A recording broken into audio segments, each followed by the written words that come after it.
Ustadz, kadang-kadang hati ini ikhlas, lurus, tapi kadang-kadang muncul hasad, kotor dengan penyakit hati. Jika muncul seperti itu, apa yang harus kita perbuat supaya penyakit hati itu tidak berlama-lama singgah di dalam hati, sehingga kita bisa kendalikan hati ini supaya lurus kembali? Ketika itu muncul, maka yang kita lakukan tadi berdoa kepada Allah. Ya, di antara doa yang diajarkan sama Allah sama Nabi SAW adalah Allahumma inni a'udzubika min syarri qalbi. Kenapa?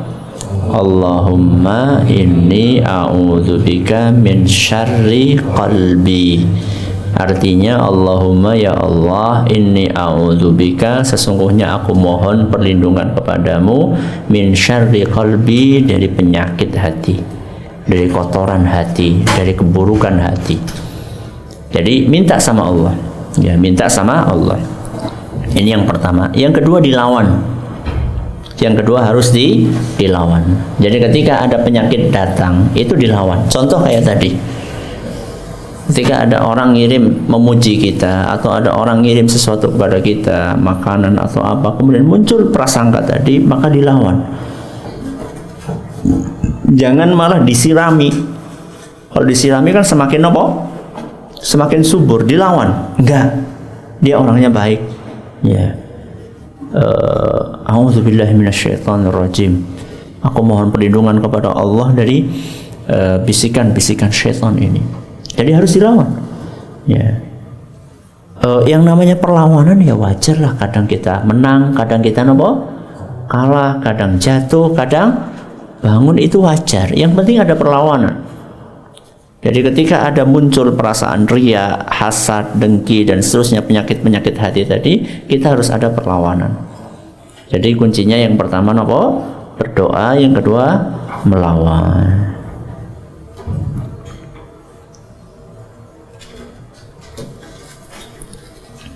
Bagaimana batas wanita yang berhijab khususnya wajah? Batasnya itu dari sekitar wajah saja atau sampai dagu? Terus saat sholat di rumah, apa boleh dagunya kelihatan tanpa ada yang bukan mahram? Ada perbedaan pendapat dengan para ulama. Apakah wajah itu wajib ditutup atau tidak? Sebagian ulama mengatakan wajib, sebagian ulama mengatakan sunnah. Ya, sebagian mengatakan wajib, sebagian mengatakan sunnah. Jadi bagi mereka yang mengatakan sunnah, maka tidak apa-apa wajah itu dibuka. Bagi mereka yang meyakini itu wajib, maka wajah harus ditutup termasuk dagu. Kecuali saat sholat. Kecuali saat sholat. Kalau saat sholat itu aslinya muka dibuka. Aslinya muka dibuka. Ya. Kecuali kalau seandainya Anda meyakini bahwa cadar itu wajib, kemudian di tempat sholat itu ada non mahram, maka saat itu tidak mengapa, kata para ulama, untuk menutup wajah. Wallahu a'lam bishawab. Ustadz, ketika kita baru belajar memahami agama dan ingin mendalami sunnah, tetapi di tengah perjalanan terkena fitnah syubhat, bagaimana menjaga hati ini? Pertama, syubhat itu apa sih? Pertama, syubhat itu apa? Kadang-kadang ada orang menganggap perbedaan pendapat itu syubhat. Ya. Contoh misalnya, kita selama ini kan mengetahui bahwa rata-rata dari kita sholat tarawih itu 11 rakaat. Kemudian ada ustadz yang membawakan boleh lebih dari 11. Ya, 23 pun tidak apa-apa. Ini dalilnya seperti ini, perkataan ulama seperti ini. Kemudian ada orang mengatakan, wah ini syubhat. Bukan, itu bukan syubhat.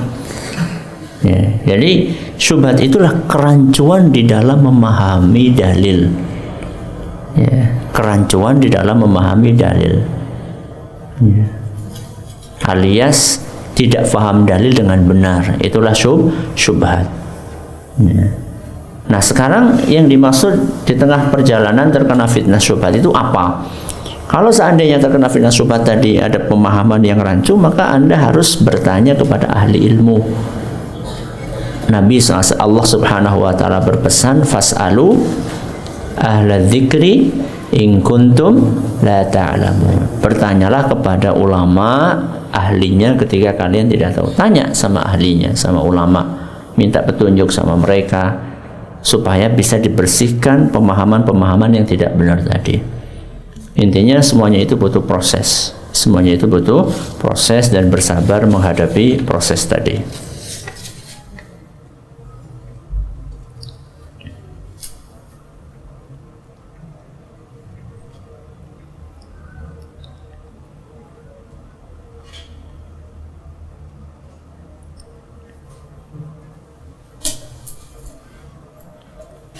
Setelah saya mengenal sunnah, saya resign dari perbankan. Suami saya juga kerja di perbankan. Ketika saya sampaikan tentang riba, suami saya marah. Qadarullah, suami saya tidak sholat 5 waktu. Sholat hanya di kantor saja. Bagaimana nasib saya di akhirat karena menerima penghasilan dari riba? Apa yang harus saya lakukan agar suami mau sholat 5 waktu? Karena berbagai cara sudah saya lakukan, termasuk sering saya sampaikan ke ibu mertua. Mudah-mudahan Allah Subhanahu wa Ta'ala memberikan istiqomah kepada kita semuanya di atas sunnah. Pertama, mengajak orang untuk meninggalkan sesuatu yang sudah mendarah daging itu memang tidak mudah. Ya, butuh taufik dari Allah Subhanahu wa Ta'ala. Pertama, yang kedua butuh perjuangan. Ya, perjuangan yang panjang inilah yang kadang-kadang kita tidak sabar atau kurang sabar untuk menjalani proses tadi. Perjuangan sabar itu coba Anda awali dengan semakin meningkatkan kebaktian Anda kepada suami Anda. Jadi Anda ini setelah ngaji sunnah ini semakin halus, semakin siap untuk menservis suami, ya, semakin perhatian dengan kebutuhan suami. Intinya suami itu harus merasakan adanya perubahan positif perilaku, tutur kata di dalam diri Anda. Itu salah satu cara yang membuat suami menjadi kesengsem dengan sunnah. Jadi kalau misalnya kita hanya memperhatikan sisi kritis, sisi kritis, kita mengkritik, belum tidak konsen dalam tataran praktek akhlak keseharian, itu biasanya sulit untuk diterima. Tentunya kalau Allah berkehendak itu lain masalah. Tapi kita disuruh untuk berusaha secara lahiriah. Bagaimana kita buktikan bahwa dengan ngaji sunnah kita ini semakin baik. Ya. Dan tentunya doa itu tidak bisa dilepaskan. Ya, doa setiap malam, setiap ada kesempatan waktu-waktu mustajab doakan. Allahumma hdi zawji, ya Allah berilah hidayah kepada suamiku. Allahumma hdi zawji, ya Allah berikanlah hidayah kepada suamiku. Ya, terus kayak gitu. Di dalam sujud-sujud Anda, di antara azan dengan iqamah, di sepertiga malam terakhir, di hari Jumat ba'da asar, terus gitu. Ya, tidak ada yang mustahil ketika Allah berkehendak. Kemudian bagaimana mengenai nafkah? Ya, bagaimana mengenai nafkah? Kalau Anda bisa punya penghasilan sendiri lebih baik. Kalau seandainya Anda tidak punya penghasilan kecuali apa yang diberikan oleh suami, mudah-mudahan itu boleh Anda gunakan. Kenapa demikian? Para ulama mereka membedakan antara penghasilan yang haram zatnya dengan penghasilan yang haram karena cara mendapatkannya. Ya, jadi haram itu ada dua. Haram zatnya, ada haram cara mendapatkannya. Haram zatnya itu contohnya babi. Kenapa? Babi. Jadi daging babi itu haram. Ya. Ini Anda punya daging babi, Anda konsumsi sendiri haram. Ya. Anda berikan daging babi ini kepada orang lain pun haram untuk mengkonsumsinya. Kenapa? Karena itu haram zatnya. Zatnya memang sudah haram. Mau dipindah kemana saja tetap haram. Ada yang haram itu karena cara mendapatkannya. Aslinya halal. Contoh misalnya daging sapi halal apa badan? Halal. Ya. Daging sapi halal. Tapi kalau mendapatkannya dengan cara nyuri, maka menjadi apa? Haram. Tapi daging sapinya halal apa haram? Halal. Kenapa dia statusnya berubah menjadi haram? Karena cara mendapatkannya haram, makanya jadi haram. Nah, untuk kasus yang kedua ini, kata para ulama berbeda pendapat. Ya, kasus yang kedua ulama berbeda pendapat. Kalau daging sapi yang didapatkan dengan hasil mencuri ini diberikan kepada orang lain, orang lain, dan proses perpindahannya halal dengan cara memberikan atau dia jual, berarti kan terjadi transaksi jual beli dan jual belinya tidak menyimpang dari agama. Apakah hukumnya buat mereka yang menerima, buat mereka yang membeli, apakah hukumnya jadi halal atau haram? Ini perbedaan pendapatnya para ulama. Ada yang mengatakan halal, ada yang mengatakan haram. Dan yang mengatakan halal ini kuat dalilnya. Apa dalil mereka? Transaksi Nabi SAW dengan orang-orang Yahudi di zaman beliau. Bismillah. Orang Yahudi itu, apakah mereka berbisnis dengan Rasul SAW di saat beliau masih hidup? Iya. Penghasilan orang Yahudi banyak nggak yang haram? Banyak. Ya, mereka suka riba, mereka suka judi, mereka suka jualan miras. Berarti kan penghasilannya haram. Tapi Nabi SAW tetap menerima uang dari orang Yahudi tadi, padahal Nabi tahu bahwa orang Yahudi ini sumber penghasilannya haram. Tetap Nabi menerima uang itu. Kenapa diterima? Karena proses perpindahan uang tadi halal, yaitu jual beli. Nah, sekarang mari kita aplikasikan kepada kasus yang Anda hadapi. Anda punya suami masih kerja di perbankan, riba dan seterusnya. Nah, sekarang Anda ini tidak ada penghasilan kecuali apa yang dikasih oleh suami. Duit yang suami berikan itu aslinya halal, tapi karena proses mendapatkannya haram jadi haram. Berarti ini masuk kategori yang kedua apa yang pertama? Kedua. Mudah-mudahan kalau memang Anda tidak punya penghasilan, mudah-mudahan tidak mengapa Anda gunakan, tapi sebaiknya secukupnya saja, hanya untuk kebutuhan-kebutuhan yang primer saja yang memang tidak bisa ditinggalkan. Wallahu a'lam bishawab, sambil terus untuk memberikan masukan kepada suami.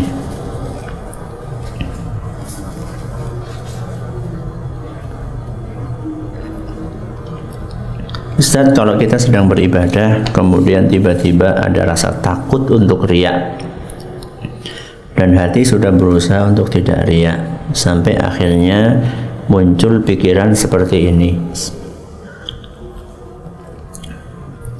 jika ibadah saya dilihat maka riya, tapi kalau tidak dilihat maka saya tetap ikhlas dalam beribadah ini. Bagaimana dengan ibadah orang-orang yang seperti ini? Apakah ibadahnya itu ikhlas atau diterima ibadahnya? Pertama, kalau diterima itu yang tahu siapa? Yang tahu Allah.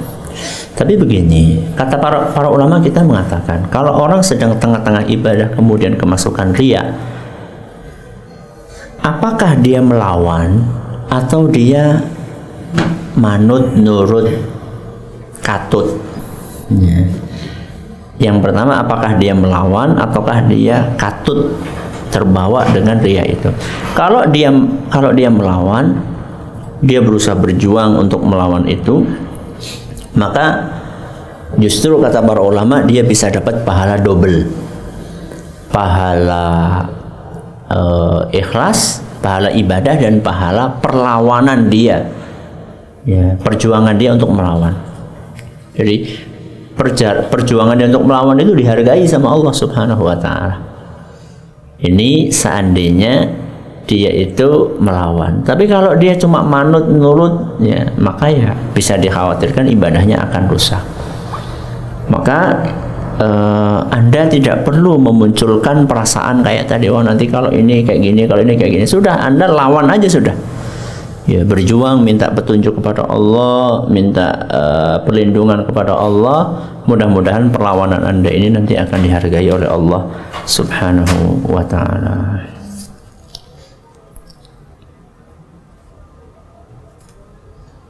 Ustaz, bagaimana cara menghadirkan hati kita sepenuhnya ke majelis taklim agar merasakan nikmatnya belajar? Yang pertama, ikhlas. Pertama, dari awal kita berangkat itu ikhlas. Di tengah-tengah ngaji juga ikhlas, setelahnya juga ikhlas. Karena ikhlas ini bisa awalnya ikhlas, di tengah-tengah enggak, bisa awalnya tidak, di tengah-tengah iya, atau bisa dari awal, di tengah-tengah sudahnya enggak ikhlas. Ya. Contoh nih, orang berangkat awalnya ikhlas, begitu ketemu di pengajian ternyata ada bos kita juga ngaji di situ. Ya, kadang-kadang kan muncul, alhamdulillah, kayaknya besok naik gaji nih. Jadi ada perasaan kayak gitu. Ini harus kita jaga terus. Jangan sampai kemudian awalnya lurus, tahu-tahu nopo belok melenceng. Harus kita pertahankan terus. Ya. Jadi awal mau berangkat diikhlaskan, kalau belum ikhlas diikhlaskan dulu. Ya, bukan kemudian kalau belum ikhlas nggak jadi berangkat. Ya, jadi sebelum ini perbaiki terus, jaga. Nanti begitu hadir kita jaga juga, setelahnya pun kita jaga. Ya, itu agar kita bisa merasakan nikmatnya belajar. Ustadz, boleh nggak kita membatasi pergaulan dengan kerabat atau teman demi menjaga hati? Menjaga hati maksudnya gimana? Menjaga hati karena dia kaya, atau menjaga hati karena dia ganteng sedangkan kita wanita, atau menjaga hati karena dia cantik sedangkan kita laki-laki dan bukan mahramnya, itu bagaimana? Kalau seandainya yang dimaksud membatasi pergaulan dengan kerabat untuk menjaga hati karena dia kaya, khawatir kita jadi iri, ya enggak apa-apa. Tapi yang penting tidak memutus silaturahim. Ya. Membatasi pergaulan itu maksudnya tidak kemudian kita duduk di situ lama-lama di situ, tidak ada masalah. Kalau Anda tujuannya adalah untuk menjaga hati Anda. Termasuk kalau yang dimaksud menjaga hati, saudara kita ini atau teman kita ini cantik, kita laki-laki masih bujangan, nanti malah jadi bahaya, kesetrum nanti. Nah, kalau seperti itu ya tidak masalah. Ya. Yang penting tidak ada niat untuk memutus silaturahim. Kalau itu memang saudara kita.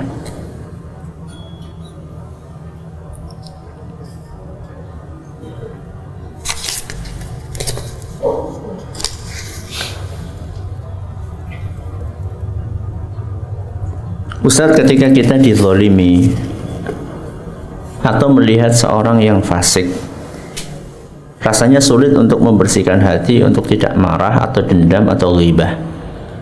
Kemudian kalau kita berusaha menghindari mereka saja supaya tidak bertemu, apakah hal tersebut termasuk memutus silaturahim dan berdosa? Hal ini termasuk dalam keluarga juga. Kalau Anda tidak berniat memutus silaturahim, insya Allah tidak mengapa. Ya, kalau Anda tidak berniat memutus silaturahim, insya Allah tidak mengapa. Begini jamaah, Nabi SAW itu membolehkan kita untuk mendiamkan orang yang berbuat salah kepada kita berapa hari? 3 hari. Kenapa? Karena Nabi tahu manusia itu punya tabiat sulit untuk memaafkan. Nabi akomodir perasaan itu. Cuman Nabi tidak membiarkan kita larut dalam perasaan tadi. Makanya dibatasi berapa? 3 hari 3 malam. Disinilah letak bagaimana bijaksananya Nabi kita Muhammad SAW. Ya. Diakomodir perasaan itu, tapi jangan berlebihan. Maka kalau Anda mengikuti apa yang dicontohkan Nabi SAW akan lebih baik lagi.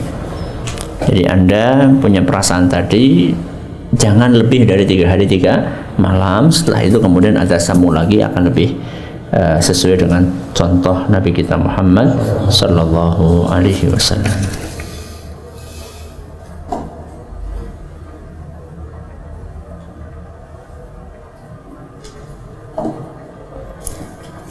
Ustaz, bagaimana cara memberi saran kepada orang tua supaya tidak berkesan menggurui karena orang tua suka berkata, saya tidak dendam sama si A, tapi saya tidak bisa lupa perlakuan buruk si A terhadap saya. Ya. Cara memberikan nasihat kepada orang tua, diajak ngaji coba ke sini. Ya, diajak ngaji ke sini. Nanti biar ustadznya yang ngomong. Jadi orang yang tidak bisa melupakan kesalahan orang itu nikmatnya apa sih? Jadi kalau orang berbuat salah kepada kita, kemudian kita tidak bisa melupakan, nikmatnya apa? Ada untungnya nggak? Nggak ada. Terus ngapain? Apa untungnya? Untung duniawinya apa? Untung ukhrawinya apa? Untung duniawi itu kalau jenengan dendam terus jadi tambah ganteng, itu untung duniawi gitu. Apakah kalau jenengan dendam itu terus tambah ganteng, tambah sugih, tambah ayu? Kan enggak, berarti kan enggak ada untungnya. Ukhrawi ada enggak untungnya? Apalagi ukhrawi enggak ada untungnya. Ya, wala taj'al fi qulubina. Kok enggak dilanjutkan? Wala taj'al fi qulubina ghillan lil ladzina amanu rabbana innaka raufur rahim. Ya Allah, janganlah engkau jadikan di dalam hati kami ada perasaan dendam, iri, dengki, hasad kepada orang yang beriman. Saya kasih ilustrasi dan ini adalah penutup kajian kita. Ada seorang guru.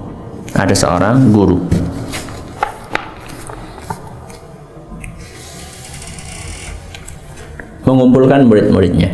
Wahai murid-muridku, ayo sekarang kumpul. Ini Bapak bawa kentang 1 karung. Coba masing-masing dari kalian mengingat-ingat orang-orang yang pernah menyakiti kalian. Selama ini, siapakah orang-orang yang pernah menyakiti kalian? Coba diingat-ingat. Ada berapa orang? Ada yang ngacung 1, ada yang ngacung 2, ada yang ngacung 3, ada yang ngacung 10. Baik, sekarang kalian ambil kentang ini sesuai dengan jumlah orang yang kalian ingat telah berbuat jahat kepada kalian. Maka cepat-cepatlah, ada yang ngambil 1, ada yang ngambil 2, ada yang ngambil 10. Coba tulis nama orang-orang tadi di kentang tadi, tulis si A, si B, si C, si D. Ya. Ini Bapak guru kasih kalian plastik, kasih kalian kantong, kemanapun kalian pergi, kentang ini masukkan dalam kantong ini, dan kalian harus bawa kemanapun. Kalian tidur bawa, kalian sekolah bawa, kalian kamar mandi bawa, kemanapun kalian pergi bawa kantong itu yang isinya kentang dengan nama orang yang pernah menyakiti kalian. Siap. Dah. Sehari, 2 hari, 3 hari, namanya kentang lama-lama kan apa? Busuk mengeluarkan aroma. Minggu depan sudah mulai, Pak Guru, kentangnya busuk. Cuma diem aja. 2 minggu lagi, Pak Guru, busuk. Tetap diem aja. Setelah 1 bulan, mereka sudah nggak kuat lagi. Ada yang pakai masker, ada yang pakai nggak kuat, bau busuk kentang. Setelah selesai itu semua, Pak Guru berkata, anak-anakku, ada sebagian orang yang betah untuk membawa kentang-kentang yang busuk ini bertahun-tahun, bukan berbulan-bulan. Yaitu orang-orang yang selalu memendam dendam di dalam hatinya kepada orang-orang yang telah menyakiti dia. Sejatinya orang-orang yang dendam kepada orang lain itu mirip dengan orang yang membawa kentang busuk kemanapun dia pergi. Siapa yang rugi? Dia sendiri. Tidakkah kita mengambil pelajaran dari kisah Nabi Yusuf alaihissalam yang sudah disakiti oleh saudara-saudaranya? Nabi Yusuf disakiti oleh saudaranya itu dengan perbuatan yang luar biasa. Bukan sekedar diludahi, tapi Nabi Yusuf itu dibuang dimasukkan ke dalam sumur tua, sampai akhirnya Nabi Yusuf ini menjadi budak, sampai akhirnya Nabi Yusuf ini dipenjara, dan di penjara ini sekitar sekian belas tahun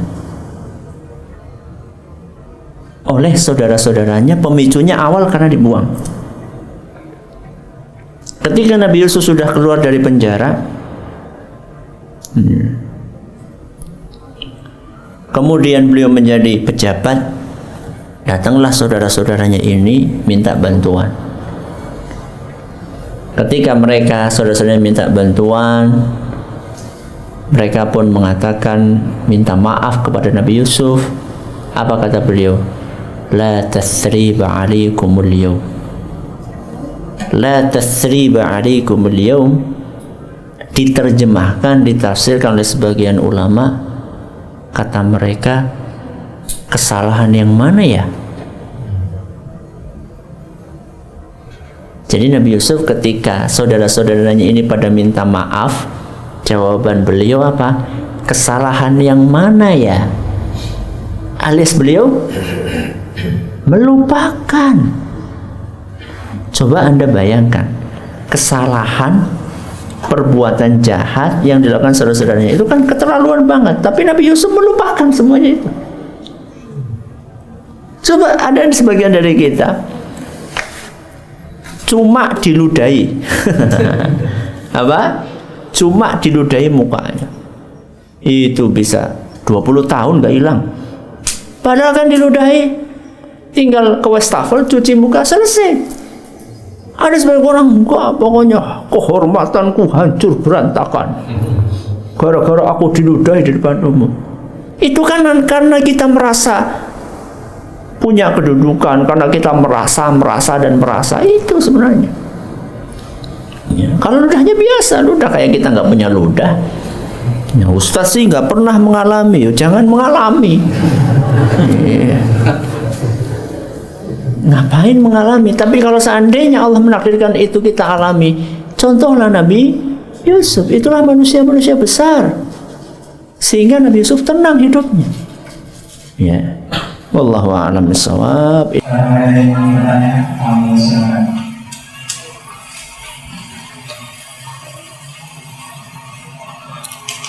Ustaz, saya kadang suka ada perasaan iri dengan teman.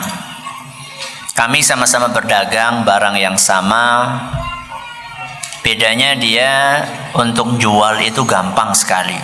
Kalau saya untuk jual susah sekali. Tapi di sisi lain untuk masalah agama, alhamdulillah saya sepertinya dimudahkan untuk mengenal sunnah, sedikit paham agama. Sedang teman saya untuk masalah agama biasa-biasa saja, seperti umumnya orang. Mohon nasihatnya. Selama ini ketika kita bicara rezeki selalu identik dengan uang, dan itu keliru. Rezeki yang Allah berikan kepada kita itu macam-macam, berwarna-warni.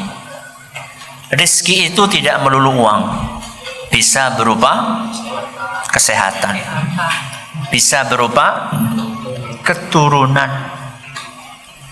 bisa berupa kebahagiaan, bahkan yang paling tinggi adalah berupa keimanan. Jadi ketika jenengan dari sisi penjualan barang di bawah teman jenengan, akan tetapi dari sisi semangat belajar agama Anda lebih tinggi, bersyukur kepada Allah. Apa yang Allah karuniakan kepada jenengan, semangat belajar agama, itu lebih mahal dibandingkan duit, rezeki berupa uang yang Allah berikan kepada teman Anda. Uang yang dia dapatkan tidak lama akan habis. Ya. Mana ada orang gajian utuh baik, anak? Bahkan orang yang gajinya 20 juta sebulan, habis atau tidak? Demi Allah habis. Malah kurang. Berarti kalau yang semiliar orang antong. Siapa bilang? Habis. Kalaupun tidak habis sekarang, habis besok. Kalaupun nggak besok, nunggu mati, habis. Ya. Buktinya habis, tidak akan Anda miliki lagi, dimiliki sama orang lain, berarti sudah habis. Sedangkan keimanan ketika kita pertahankan, ini akan kekal abadi sampai kita menghadap kepada Allah Subhanahu wa ta'ala. Ya. Kemudian, Ustadz, apa hikmahnya? Kenapa saya ini rajin ngaji, rezekinya biasa-biasa saja. Teman saya tidak terlalu rajin ngaji, rezekinya malah lancar. Ada beberapa hikmah. Satu, mungkin untuk mengasah ketawakalan Anda kepada Allah. Untuk mengasah ketawakalan Anda kepada Allah. Saya punya saudara sepupu. Ya, kapan itu ketemu? Dia seorang wirausahawan, ya, bergerak di bidang kerajinan tangan. Ternyata anaknya tamat kuliah pun juga mengikuti jejak orang tuanya, sama. Gimana? Alhamdulillah, ini kemarin anak saya baru dapat pesanan untuk bikin sekian piece. Masya Allah, alhamdulillah. Terus, oh iya, besok juga lebih tinggi lagi sekian piece. Masya Allah, alhamdulillah. Tapi anakku belum jadi PNS. Belum jadi PNS. Kalau sekarang ASN ya. Iya, betul. Ya. Loh, kenapa Mbak? Kok jenengan masih pakai kata tapi? Kan Masya Allah, anak jenengan belum nikah sudah punya penghasilan. Ya tapi kan nggak pasti. Kalau ada pesanan ada duit, nggak ada pesanan nggak. Kalau PNS kan enak, ya sudah mesti gajian. Ya, saya bilang sama saudara saya itu, justru ketika jenengan menjalani kehidupan ini, tawakal jenengan ini akan lebih tinggi kepada Allah. Berbeda dengan orang yang sudah mesti dapat gaji, tawakalnya kadang-kadang kepada gaji. Ya. Oh, berarti metu bae Ustaz? Bukan. Tapi latihlah kita untuk tawakal bukan kepada gaji, tapi kepada Allah. Maka ketika Anda punya penghasilan yang terbatas, itu melatih Anda untuk berdoa kepada Allah. Setiap pagi, Allahumma inni as'aluka ilman nafi'an wa rizqan thayyiban wa amalan mutaqabbala. Ya Allah, sesungguhnya aku mohon kepadamu ilman nafi'an, ilmu yang bermanfaat, wa rizqan thayyiban, rizki yang baik, wa amalan mutaqabbala, amalan yang diterima. Ketika kita rizkinya biasa-biasa saja, kita tidak lupa untuk membaca doa ini. Coba seandainya rezeki kita Masya Allah menggelontor segi banyak, apa kira-kira kita masih ingat ya Allah minta rezeki? Sekalian bisa akeh jaluk apa mani. Yang diuntungkan siapa? Kita yang diuntungkan. Hikmah yang pertama, mengasah ketawakalan. Yang kedua, bisa saja Allah Subhanahu wa ta'ala menyimpan karunia-Nya untuk kita di akhirat. Bisa saja Allah menyimpan karunia-Nya untuk kita di akhirat. Dan karunia Allah di akhirat lebih berharga, lebih mahal, lebih istimewa dibandingkan rezeki yang ada di dunia. Sekedar ilustrasi, Rasulullah SAW menyebutkan inna lillahi mi'ata rahmah. Sesungguhnya Allah itu punya 100 rahmat. Rahmat niku napa? Kasih sayang. Sesungguhnya Allah itu memiliki 100 kasih sayang. Dari yang 100 ini anzala minha wahidatan fid dunya. Dari yang 100 rahmat ini Allah turunkan di dunia 1. Berapa? 1. 1 rahmat Allah ini cukup untuk mengisi dunia seisinya mulai dari pertama diciptakan sampai nanti hari kiamat. Berapa? 1. Berarti kancane jenengan mau kebagian pira?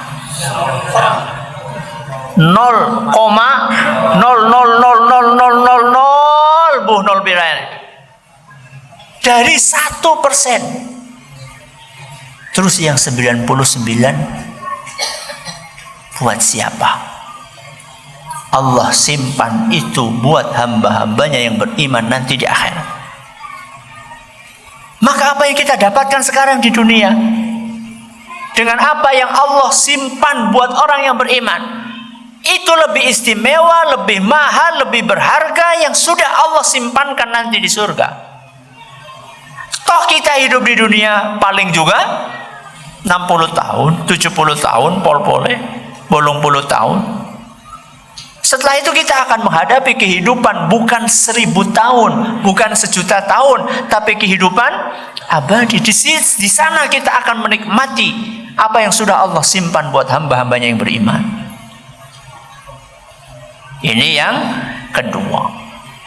Allah simpan itu buat kita di akhirat. Yang ketiga, mungkin Allah tahu kalau rezeki kita terlalu banyak nggak baik. Allah tahu barangkali bahwa kalau kita dikasih rezeki terlalu banyak nanti tidak baik. Makanya disebutkan dalam sebuah asar bahwa ada sebagian manusia memang cocoknya jadi orang miskin. Ada sebagian orang cocoknya jadi orang kaya. Cocok di sini bukan dari penampilan. Ya, ada orang cocoknya jadi wong sugih wajahnya tapi ya kere. Ada orang ketone iki wong kere jebule sugih. Bukan dari penampilan. Cocok di sini maksudnya Allah melihat bahwa orang ini kalau dikasih kekayaan malah jadi orang sholat. Maka dikasih kemiskinan. Dijadikan orang miskin. Sebaliknya ada sebagian orang sama Allah Subhanahu wa taala ini kalau dijadikan orang miskin malah kok jadi kafir, jadi murtad. Maka dijadikan orang kaya. Yang maha tahu siapa? Allah sudah. Berarti orang kerja, ya kerja. Apapun, berapapun yang Allah berikan kepada kita diterima dengan hati yang lapang. Karena Allah maha tahu berapa yang terbaik buat kita hari ini dan esok sampai kita menghadap kepada Allah. Ini 3 hal mudah-mudahan membantu untuk mengobati galau.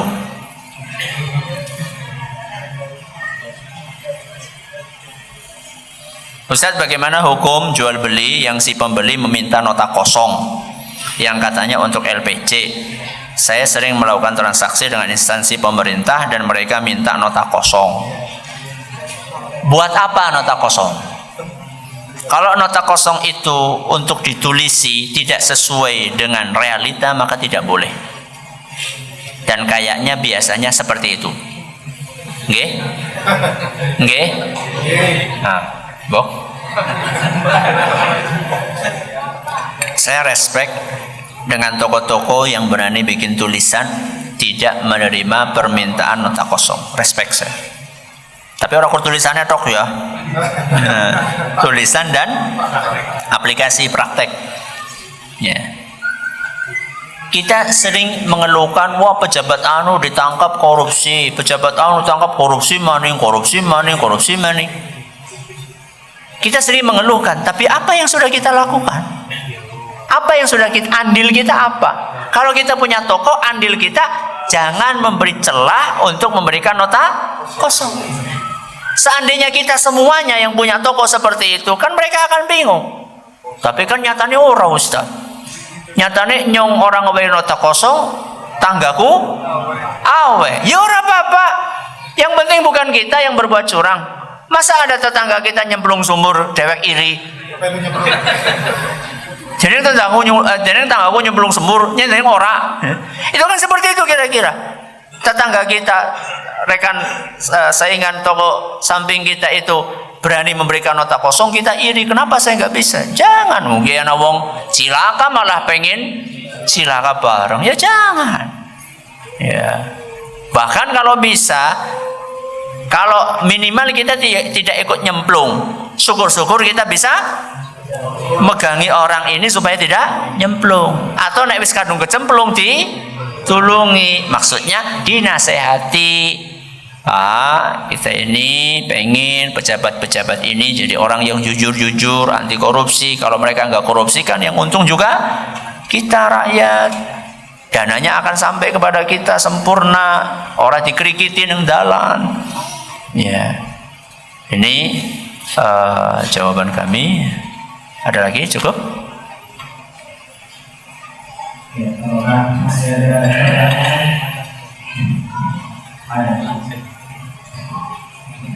Assalamualaikum. Waalaikumsalam warahmatullahi wabarakatuh. Moga. Ustaz, bagaimana dalam menyikapi kalau kita sudah merasa berdoa yang begitu lama itu dikabulkan. Itu langkah berikutnya kita harus bagaimana, karena di dalam diri kita ada sebenarnya. Iya, terima kasih. Bagaimana sikap kita kalau kita lama berdoa kok belum dikabulkan? Satu, introspeksi diri.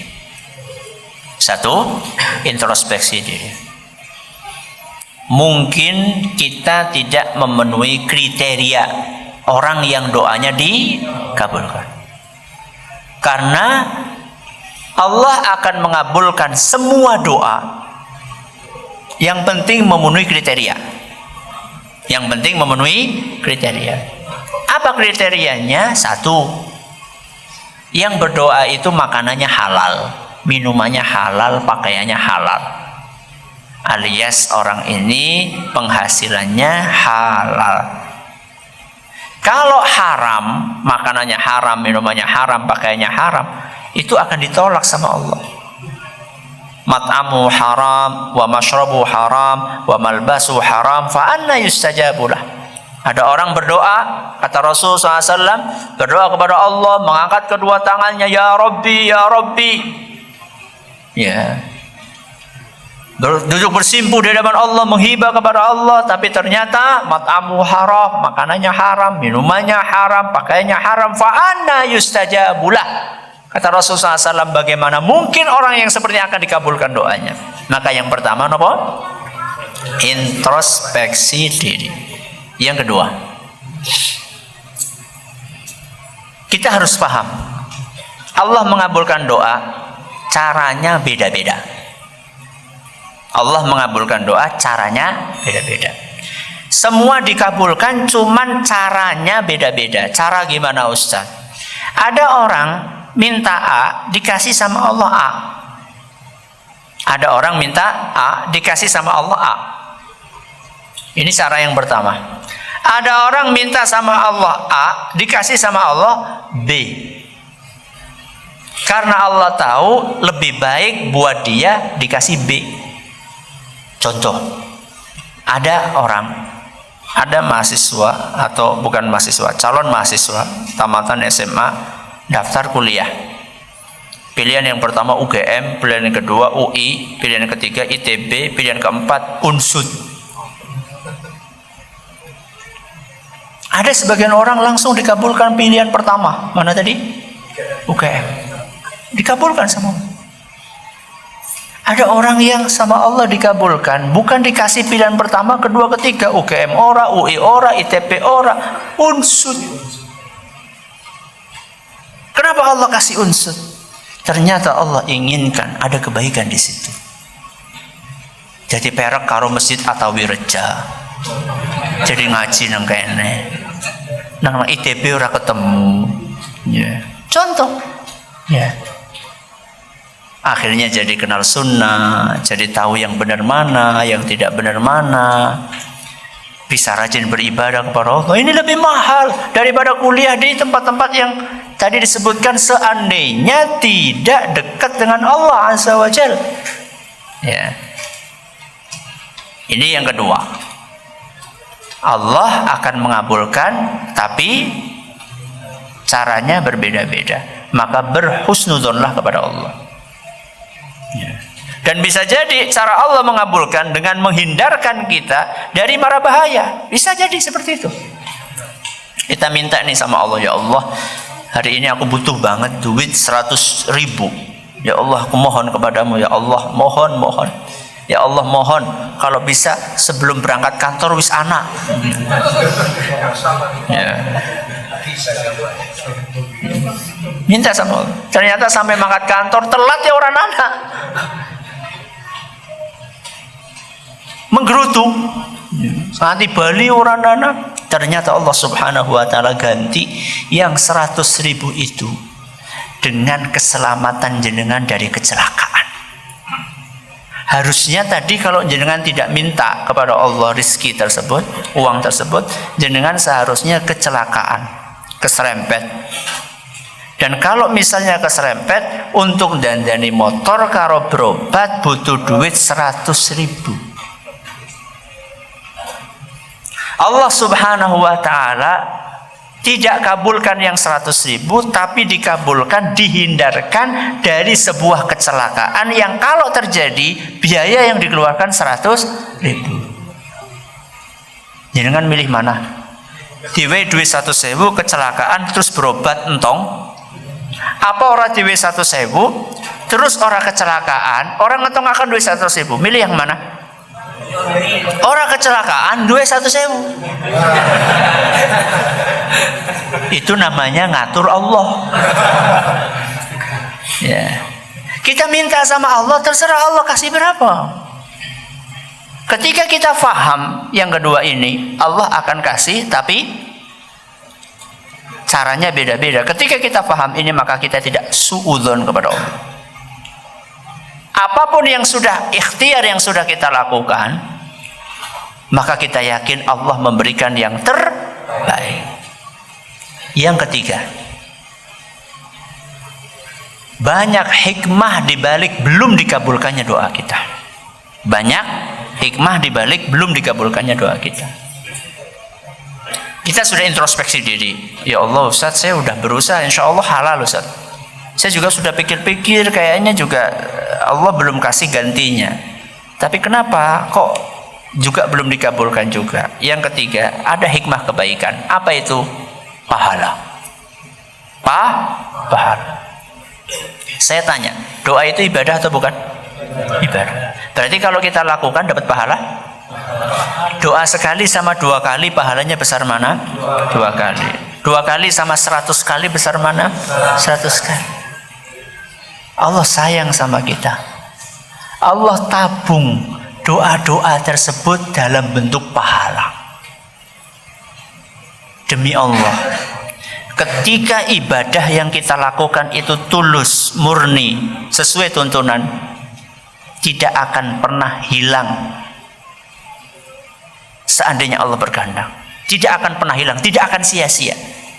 Doa-doa yang kita panjatkan belum dikabulkan sama Allah, itu nanti di hari kiamat akan diubah oleh Allah menjadi pahala.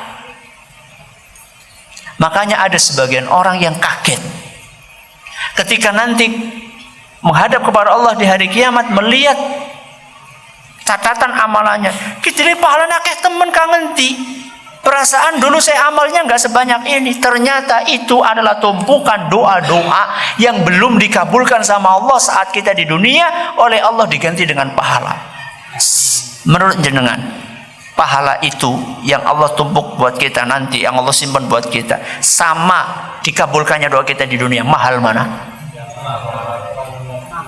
Pahala lebih mahal demi Allah. Jenengan minta motor, ternyata sampai mati kur duwe sepeda ondel. Padahal dongane 70 tahun. Ya Allah, saya mohon motor. Sampai mati sama Allah nggak dikasih. Doa kita selama 60 tahun itu kalau dikumpulkan, diwujudkan pahala dibandingkan motor, mahal mana? Demi Allah lebih mahal pahala. Ya. Pahala ini bisa mengantarkan kita ke surga biiznillah, insyaallah. Sedangkan motor begitu mati ya wes. Ya. Ini 3 poin. Ustaz, bagaimana caranya supaya tetap semangat dalam membaca, mentadabburi dan menghafal Al-Quran supaya semangatnya nggak naik turun? Ya orang mungkin ya. Naik terus tuh nggak mungkin. Manusia itu ada naiknya, ada turunnya. Itu sudah sunnatullah. Al-imanu yazidu wa yanqus. Iman itu bisa bertambah, bisa berkurang. Tapi jangan itu dijadikan sebagai dalih untuk imannya medun terus. Jadi orang mau masjid lagi mudun imannya. Orang ngaji lagi mudun. Orang sedekah domong lagi mudun. Bukan kayak gitu. Bukan seperti itu. Tidak dijadikan dalih untuk tidak memperbaiki diri. Cuman kita harus paham bahwa orang hidup di dunia itu kan menghadapi godaan, menghadapi nafsu, menghadapi setan. Ini yang kadang-kadang membuat kita naik turun. Terus apa yang mestinya kita lakukan? Ketika turun, dinaikkan. Kayak HP lah. Kayak HP. Ketika baterainya ngedrop, ya dicas. Ketika iman turun, ya dicas. Kepriwe ngecas, ngaji. Hadir pengajian. Jadi ketika kita lagi malas ngapalin Quran, datang pengajian. Di situ dimotivasi lagi.